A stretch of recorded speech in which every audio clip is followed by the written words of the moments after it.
بسم اللہ الرحمن الرحیم۔ السلام علیکم ورحمۃ اللہ وبرکاتہ۔ تم اور تمہارا مال تمہارے والد کا ہے۔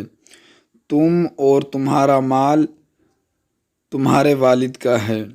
رسول اکرم صلی اللہ علیہ وسلم کے پاس ایک شخص آیا اور عرض کیا، یا رسول اللہ صلی اللہ علیہ وسلم، میرے پاس مال ہے اور میری اولاد بھی ہے، اور اس کے ساتھ ساتھ میرا والد میری مال کا محتاج بھی ہے، اب میں کیا کروں؟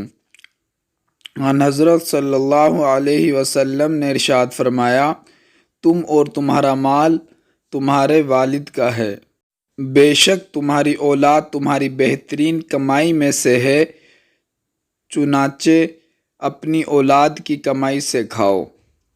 رسول اکرم صلی اللہ علیہ وسلم کے پاس ایک شخص آیا اور عرض کیا، یا رسول اللہ صلی اللہ علیہ وسلم، میرے پاس مال ہے اور میری اولاد بھی ہے، اور اس کے ساتھ ساتھ میرا والد میرے مال کا محتاج بھی ہے، اب میں کیا کروں؟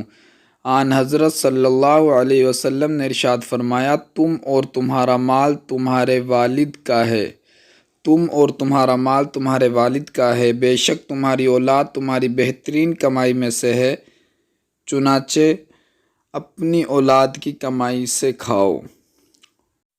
مزید اسلامک ویڈیوز کے لیے، مسنون دعاؤں کے لیے اور خوبصورت تحریر کے لیے اور دینی معلومات کے لیے ہمارے چینل کا وزٹ کیجیے، اور جس بھائی کو ہماری ویڈیو پسند آئے وہ ویڈیو کو لائک کر دے اور ہمارے چینل کو ضرور سبسکرائب کر دیں تاکہ ہماری نئی ویڈیو آپ تک جلد سے جلد پہنچ سکے۔ ملتے ہیں اگلی ویڈیو میں، جب تک لے خدا حافظ، جزاک اللہ۔